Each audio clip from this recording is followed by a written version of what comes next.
My media. Oh, we can't use that. You are now streaming Mind You Media. Well, what a fun interview passing as a conversation between man and wife. It's like a very coerced stage. First of all, Juan had been there all morning. Okay, they said leave out real quick so you could come back in and pretend like you were at the gym. And then she's like, "How was the gym?" He's like, I'm not gonna lie that much." Anyway, what did you want to ask? He comes in with a box of shoes. He's like, "The gym, girl, you know it's shopping." And he was upstairs, okay, and he left to the back door and re-entered to the front. And you know what else? It's like what we know is true is if Ron, Ron. Always say Ron. I always say Ron. I love it. It's great. It's like Benifer, Ron. If Juan were to go to the gym and return home to find Robyn sitting on the couch, he will go straight upstairs and not talk to her. Okay, Mhm. There would be no. Let me sit down and have a cozy convo with you. They don't talk that much. They're not cool with each other. There would not be that feigned peck on the lips. Like, hey, when he comes over, he pecks her on the lips. He's like, "What's up, nigga?" He's like, yeah, bro. So what's up? I mean, Rob. Bro. I mean, Rob. Rob. Oh my god. Yeah. It's clearly staged, clearly rehearsed, but even there are moments. This is what I find the richest part. Those moments where one or the other, generally Juan, goes off script or something unexpected is said, because then you can read it in the face. For instance, the first one, I think. Okay, no.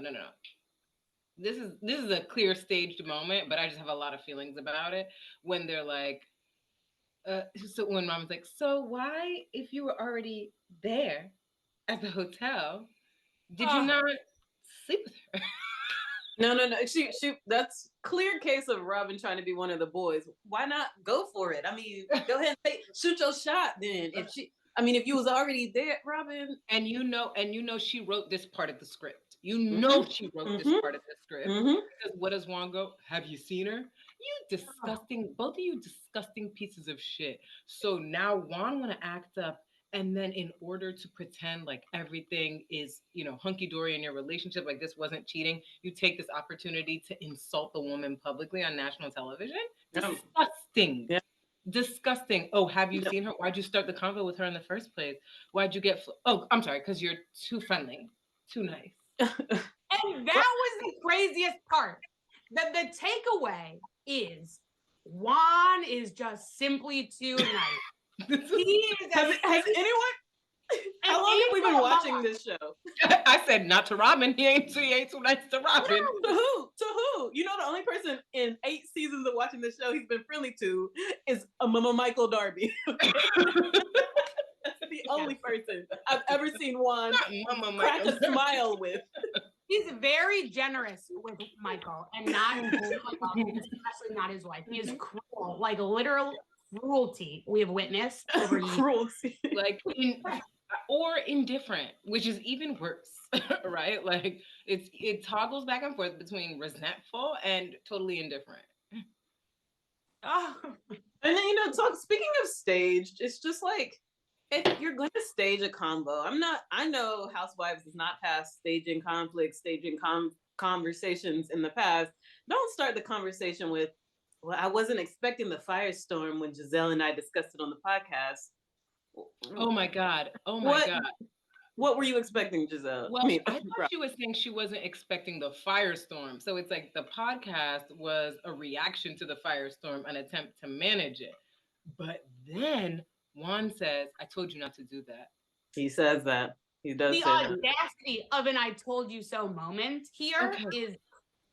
And do you recall my theory that when they were in Maya Riviera and Ashley confronts Robyn in the gift shop and is like, Juan has been, I don't know, whatever Ashley had said at that moment. Remember, I told you on my theory, they had discussed this. Juan, them being Robyn and Juan, had discussed this in advance, and Juan said, and Robyn said, we need to get ahead of it when the show is rolling. I need to address it and then make a narrative for it. Because probably they have an arrangement where they, pursue other things, or at least Juan does. And she knows and it's fine because she's not interested in Juan. And then Juan said, no, absolutely not. And she's like, I used to work in PR, Juan. Didn't she? Yeah.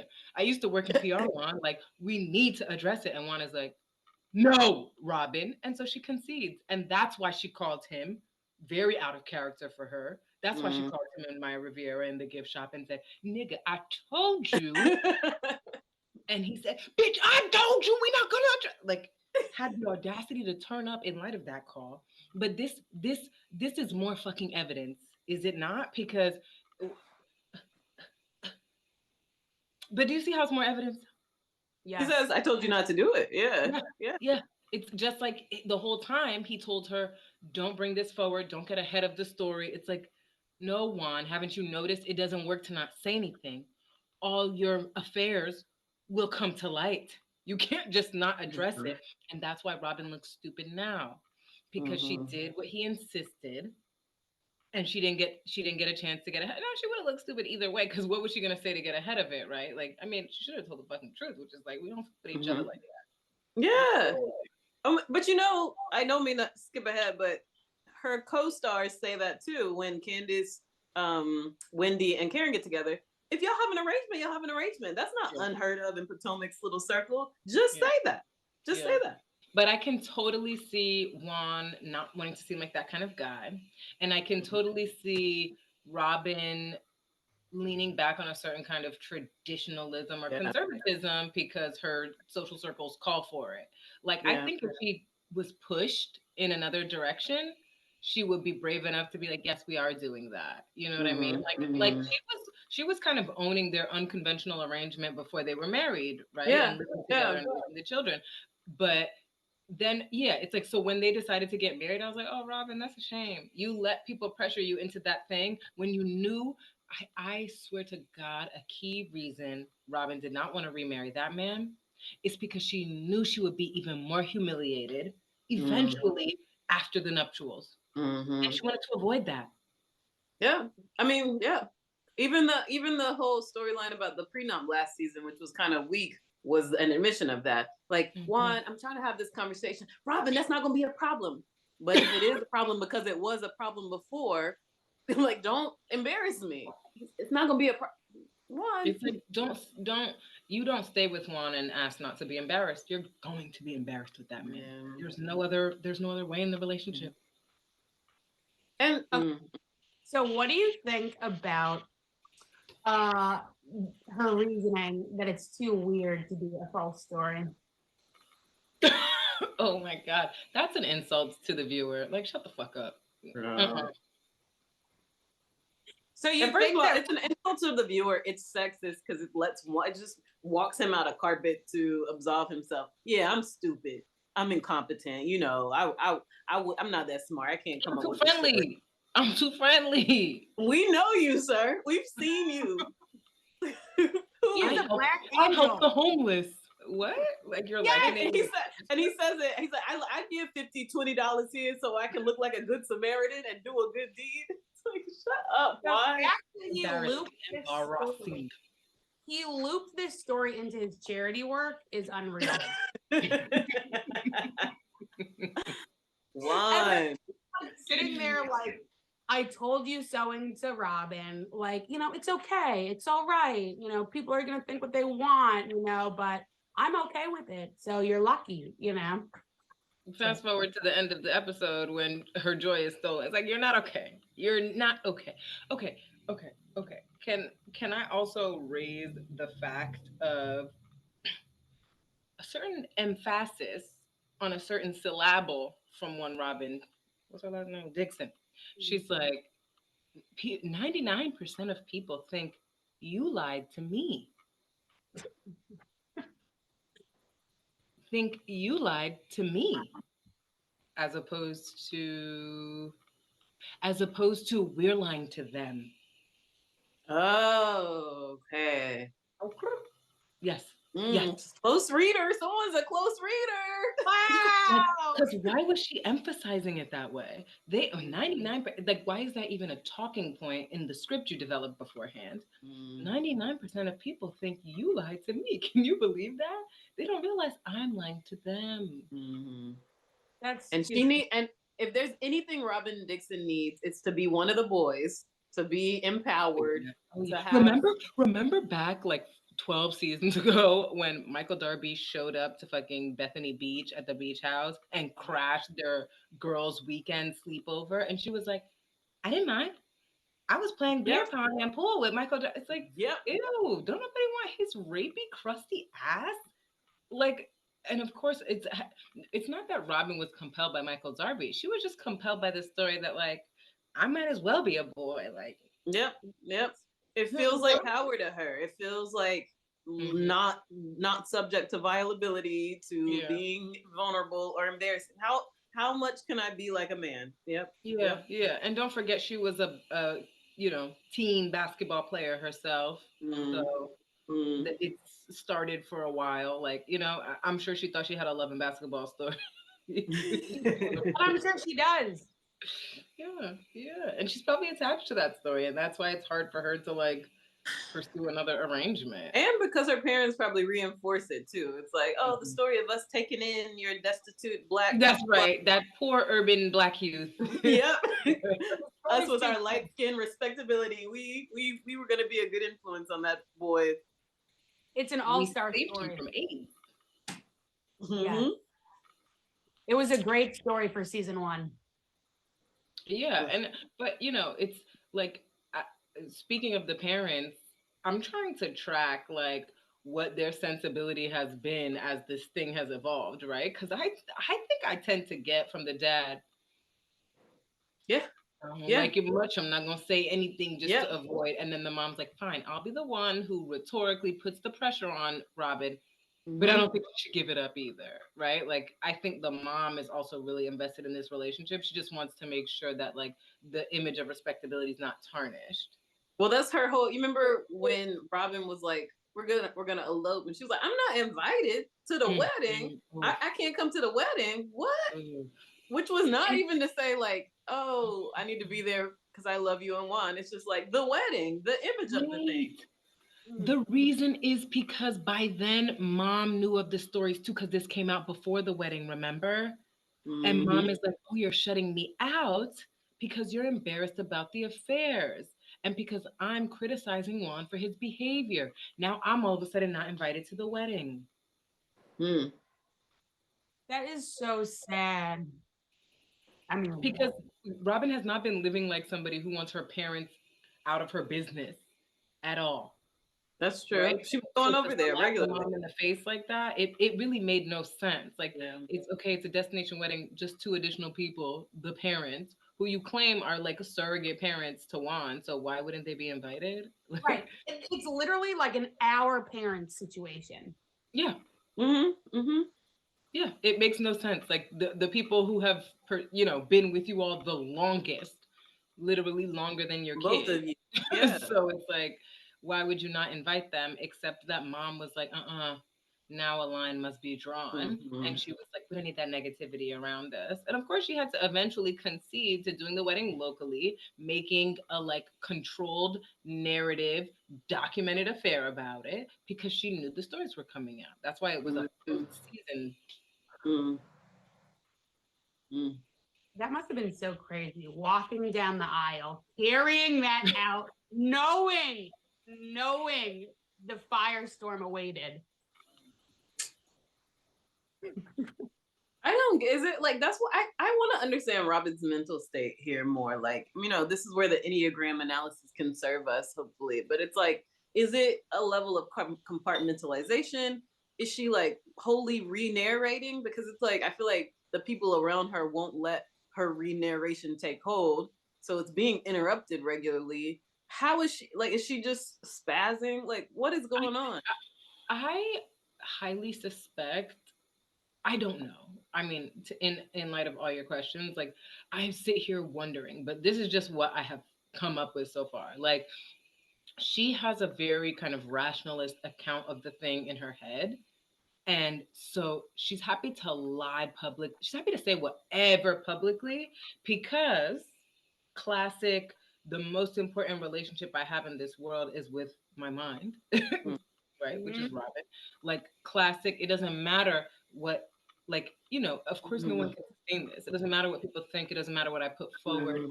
I know the truth and I can sit on that. Like I can sleep easy with that sensibility as long as I feel myself that this is the thing that makes the most sense. And if protecting it means lying to people, I'm happy to do that. Yes. And I think that she puts out these statements or goes on the, watch what happens live, and she's checking the box. Yeah. And when people respond, she's annoyed. She's like, I checked the fucking box. I checked the box. Right. Back to me. Like what else do they want from me?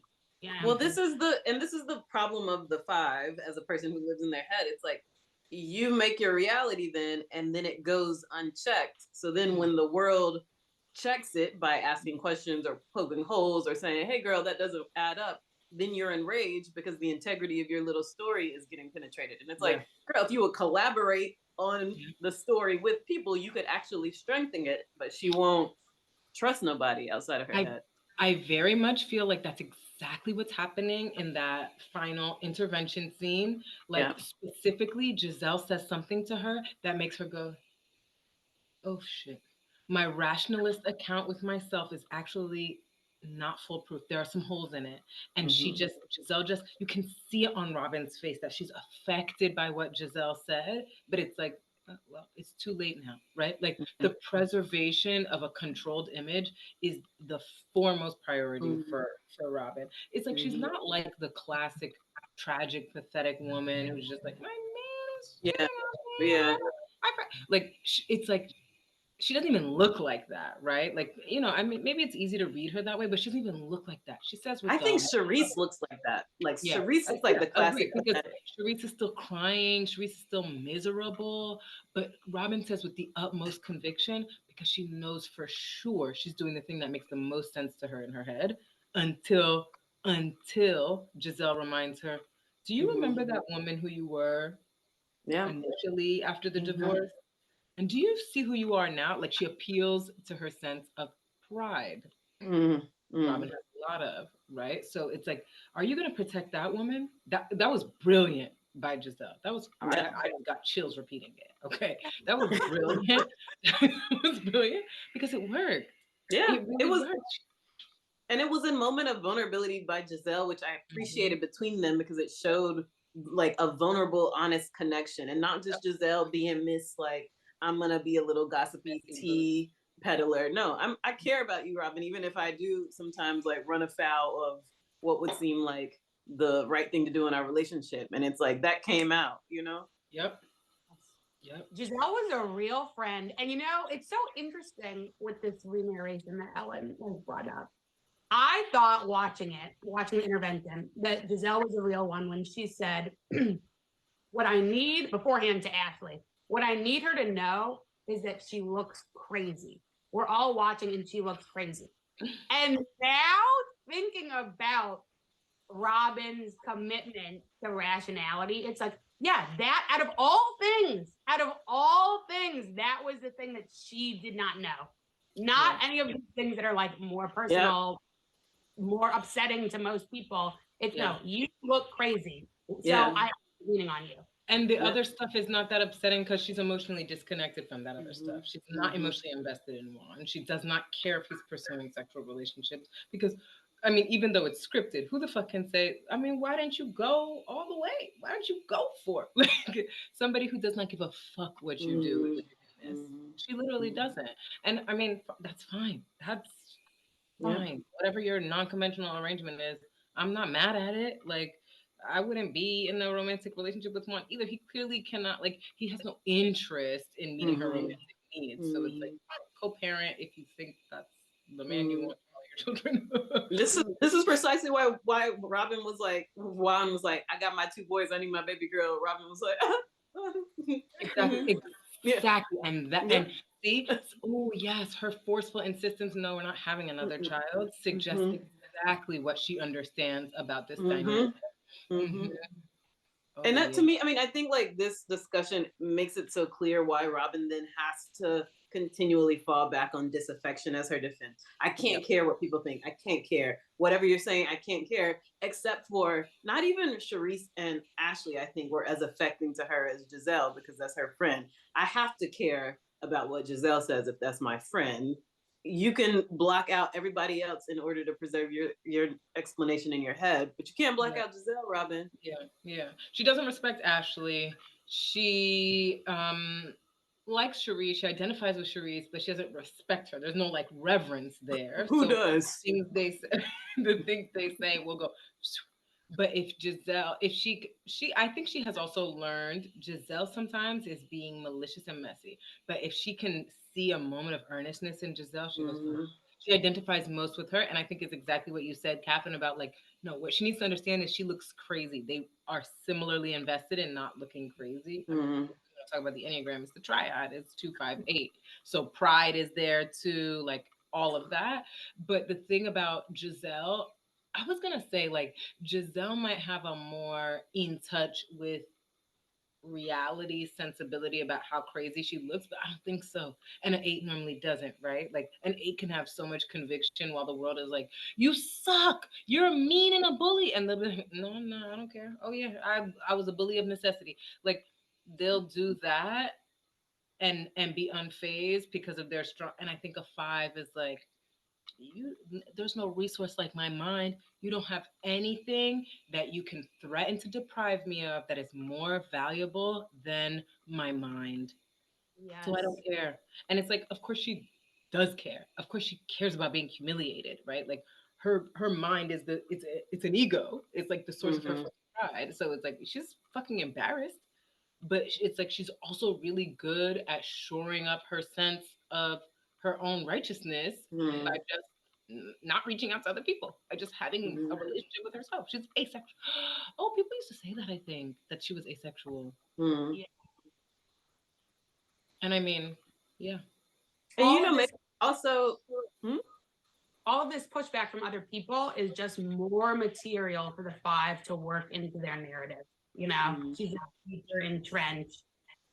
I also hear her saying I don't care differently as I also don't care about Juan. Like I'm obviously I hear her saying like I don't care what people say, but I think this is also explaining she doesn't care about Juan. Like she can't even find the source of fault in him because she's like, that would require me to care too much about his doings and his goings on. Like I don't care is also a statement that's directed to him. Yeah, and it's like we should contextualize I don't care, right? Because we were talking about this. Like I don't care. Whenever anyone says I don't care, it's a very weak defense strategy. If you ask me, because it's not sustainable. It's not possible. Anybody saying I don't care is very obviously and glaringly putting up a sign that's just like, leave me alone. I feel too vulnerable to admit to be invested. Like she fucking cares, but she doesn't care about Juan romantically, right? Like she's like, no, I'm not invested in what that man, like I'm not attracted to him. I'm not interested in a romantic relationship with him. So technically I don't care who he sleeps with. I do care when it embarrasses me. Like that's what Giselle knows too. Like at the end of the day, let Juan do what he wants to do, but you look stupid. And then Robyn's like, Juan looks smart.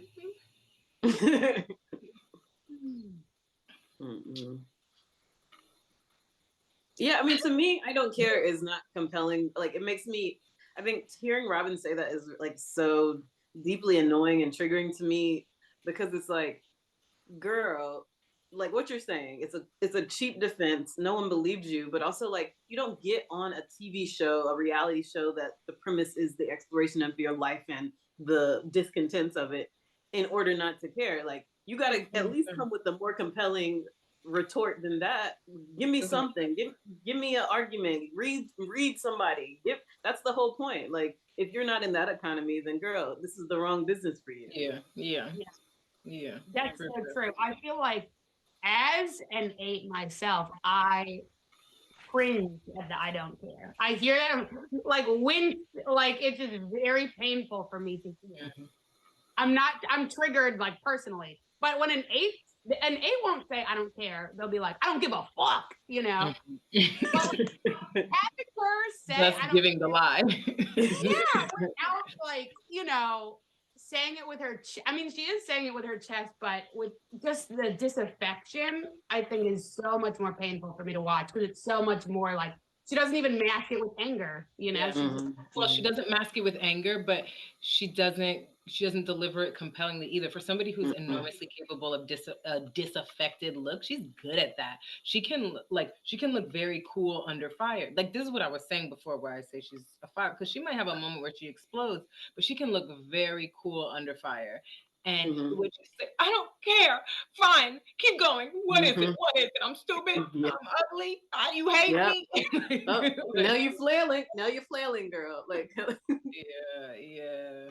No, that's true. We've seen her across the years, like do a good little face as somebody's going at her or popping off and like look very cool. But no, this was not that. It wasn't. This was like when you bust a child doing something. Not to compare it to a child, but you know. Why did I say bust a child? You're busted. Or something, and it's like I don't care, you know. But like worse because they're worried about their grade, you know. And to that very point, to take it to the end of the episode, that's exactly what happened because she did explode into after Giselle said what she said. Well, what do you want me to do? Now that's a telling question too, because now we're moving from defense to like, well, I don't see any moves to play. What would you have me do? Now I'm trapped. Okay, y'all, but I also want, like, as an asterisk, I want us to have a conversation one day about the like force of I don't care as just like, you know, a key defense strategy for Black women in the world. Because actually, now that I think of it, it's one Ashley deploys, it's one Giselle deploys, it's one Robyn deploys. Okay, can you Candace give us doesn't. Like when's Ashley's one? Ashley too. Cherise does it, but she can't sustain it because she's always at the edge of tears. But Ashley, it's like Michael did this stuff. She's always smiling. Ashley smiles to receive news, which might look like I'm happy to hear it, but it comes from I don't care. Plus, she's a mixed chick, so I think she's like knows she has to smile through something rather than kind of angry faced Black woman. Let's like.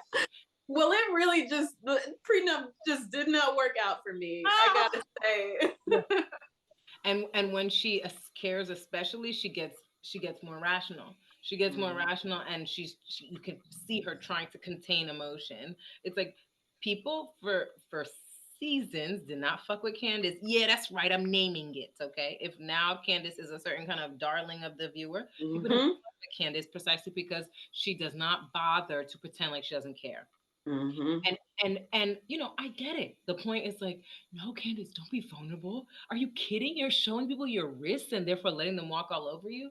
Well, as somebody inclined to show people my fucking wrist, of course I fucking, identify with Candace. I relate to that. And it's like, I just want to have the conversation about I still use I don't care. I obviously use I don't care in the world where it suits me, but it's like to wear it as a kind of shield in the world is like, it's not good. Like, I can't endorse that. You know what I mean? Anyway, I'm just saying, like, I would like us to have a special episode one day.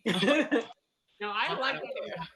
I do agree. You know what it's reminding me of? There's this whole saga in like, I don't know, 2018 or something, where Melania Trump wore a jacket on the back. It said, I don't care, when she was going on in huge letters.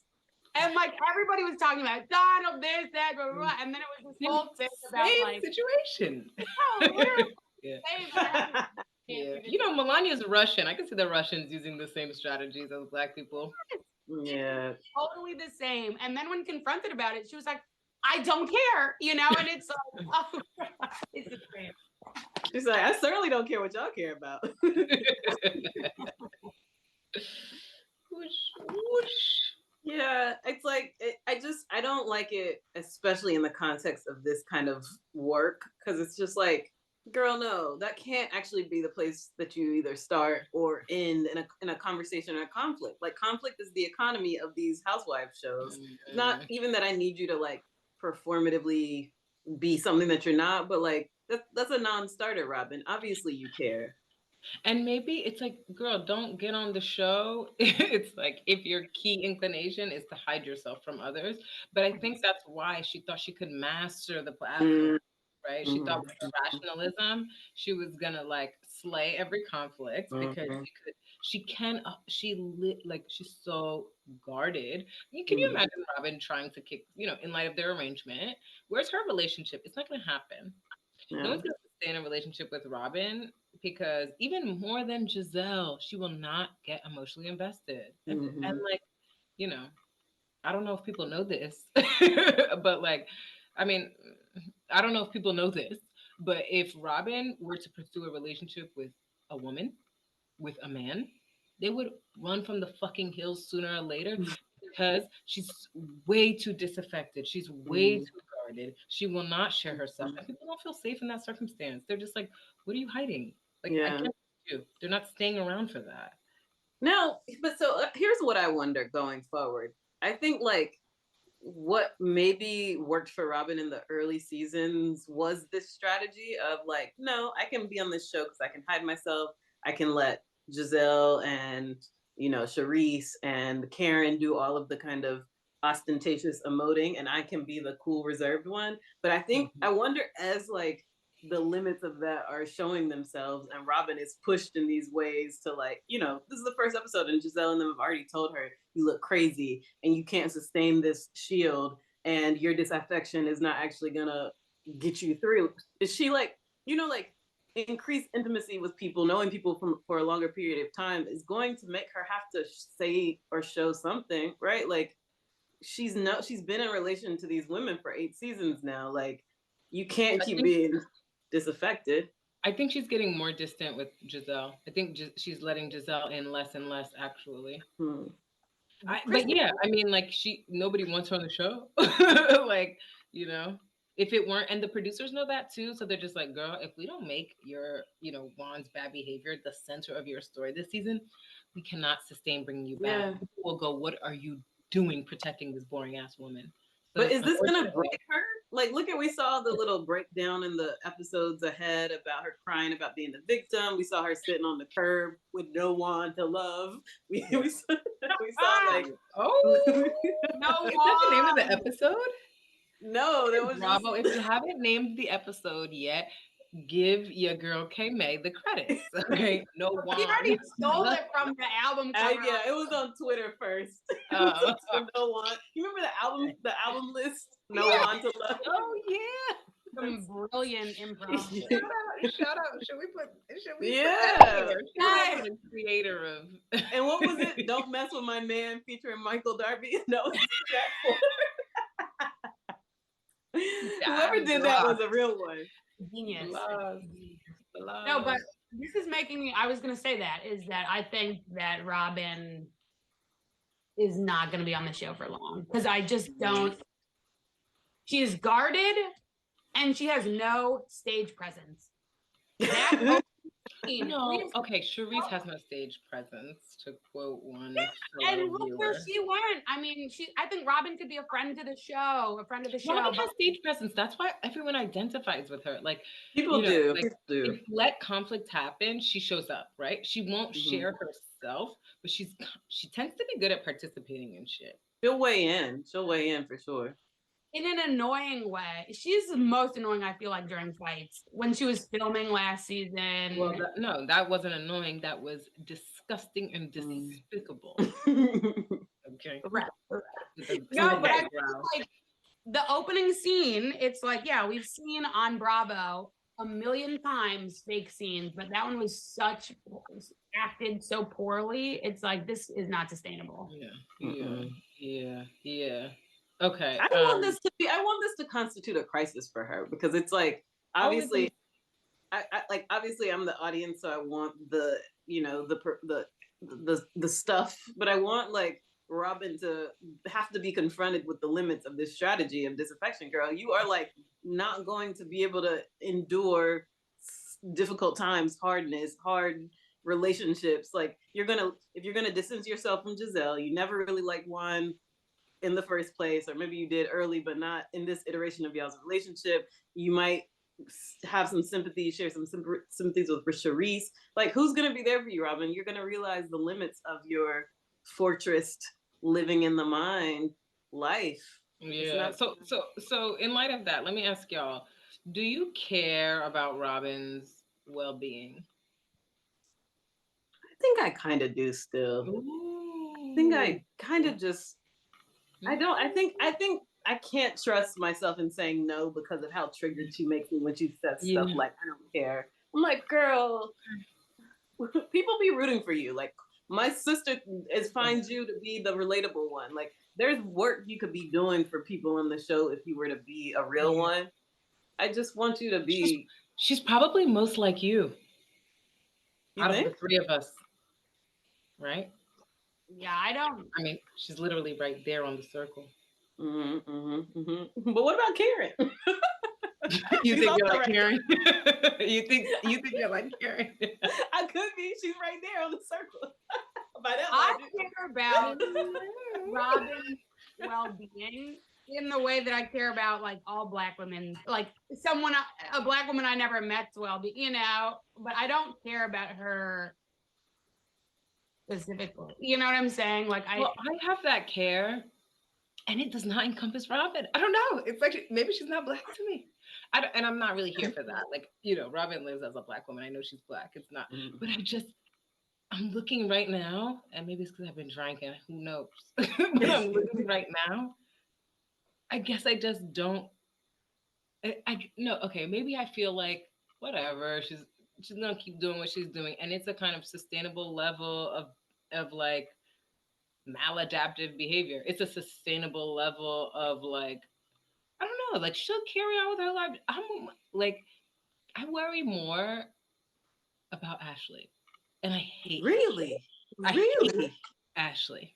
Oh my God! No, that's somebody who I don't give two fucks about. What happened. I hate Ashley, and if you ask me in the street, I'm gonna tell you, fuck that bitch. I'm gonna fuck with you. But wait, but what? if I have to think abstractly, oh no, like she can't keep this up. Okay, now I'm having a really hard time wondering if I'm worried about anybody apart from Candace and Wendy. Yeah, to say worried, I actively worry. Like when the season is running, and maybe it's just episode 1, but when the season is worried, I might lose sleep over something. Yeah, literally. Do you remember last season and the season before? I was saying I get ulcers watching some of the conflict that is about like the colorism with Wendy and Candace. I'm just like, y'all, we can't live like this. Like, we can't. No, we cannot. We can't live like this. We will not be able to live if this is what y'all are doing. We can't live in a world where Ashley is most people's fucking hero. Like, I want to die. Kill me now. Please. There are worse things than death. Mostly about Wendy. That to me is someone who I watch and I'm like, oh, but the others, yes, the others not so much. I guess I care less about Ashley than Robyn because I think Ashley believes she will be fine, and she might be fine. Like in the anti-Black world, that will like put her on a fucking mixed chick pedestal. I mean, she'll just spin in her fucking pathological bullshit and think she's won. I don't want a world where Ashley. I don't want her to. I don't like as that. Is. I would like that to break and become Black. But I think Robyn is closer to that. I don't think that I don't do mixed chick breaks even happen. That's one. Yeah, I mean, it's called the tragic mulatto for a reason. It culminates in their death at the end. Don't they? Well, but see, they didn't learn anything if they killed themselves. No, they might have. They might have said, "Is my being even ethical?" Oh, okay. That's. I'll hold that open as a possibility. Shout out to Sugarcane Alley as just one instance of the tragic mulatto trope. And when JJ Oh, okay. Oh, I have a story about him. Let me not invoke professors who don't talk to us no more. But okay, so in Ashley's case, that's because that matters in the broader scheme of the world. That Ashley stops being a fucking fucked up mixed chick is important for the world. Robyn is not a mixed chick. She No, doesn't act like a mixed chick. And she doesn't have no. mixed chick problems. She has the defense strategies of a black woman and an Mm-hmm. anti-black world. Mm-hmm. And she has found a certain kind of peace until now in her unloving and, arguably kind of abusive relationship with Juan. Very abusive. And I guess it's like the only real problem befalling her now is that the lie was exposed. I think she'll make it through that. She might have a break, and best case scenario, which is probably the case, she'll learn from it and maybe That's what heal a little. But I think she's fine. Like I don't care. Like wow. who says I don't care? Like You've been saying that. I almost pointed that out earlier. We can't say I don't care about the woman who is saying I don't care. I know. It's not that I don't care. I care insofar as it's a plot point on the show, but I'm not just like, oh my God, what is Robyn doing right now? Like sometimes I worry about what happens when filming is not happening about other characters. And I guess it's just like Robyn's not gonna change her strategy. Like, like this is the essential strategy of her like subjectivity, of her positionality, of her personality. And it's like, when Robyn was on her better behavior, what was her relationship with Candace? I think she could appreciate. I think she was like, Candace, I would not be emotional publicly, and she wouldn't. But I think she could appreciate like the authenticity of Candace's emotional expression. She could appreciate the way Candace could hold her own, much as she appreciates that in Giselle. So I don't think Robyn has a terrible head on her shoulders. I think she's having a really tragic couple of years. And so I'm not worried about the outcomes for her. And I think that's maybe also why she might not make good TV. I think she makes bad TV because I think, as we've said, she leads the life that a lot of people lead. And there's a reason those people are not on TV.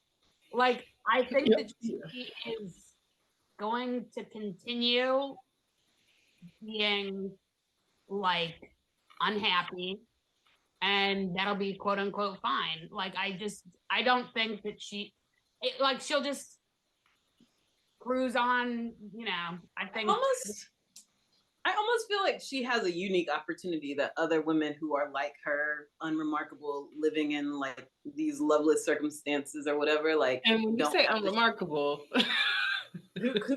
now who do you expect to identify with Robyn after you said unremarkable? People do. people are like, I am unremarkable.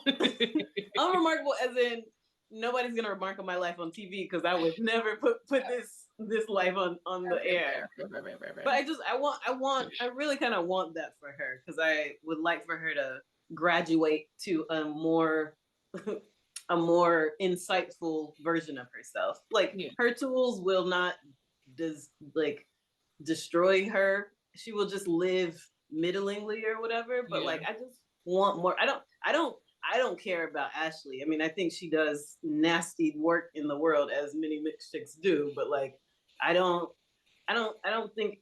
I feel like my wishes could come to fruition with Robyn. Maybe they won't, but they could. I don't know if I feel like that with Ashley. Like I feel like she will take the road, what is the path of least resistance, which is just continue to trade on mixed chickery as a way to advance and get affirmation and feel elite. I think they'll both continue down. I think that Robyn is, I forgot what I was going to say, but there are 1,000. I mean, walk into any BJ's in Maryland, there are 1,000 Robyn. Not Costco. Damn, the BJ's though? That's nasty. I just think she's totally, I don't see any dynamism. I don't see, and Ashley, I know being a 7, is Ashley a 7, do we think? I think, yeah. Okay. She is like, I know that this is like a performance of dynamism, whatever, like, but at least she shows different, like, I don't think Robyn has the range to change.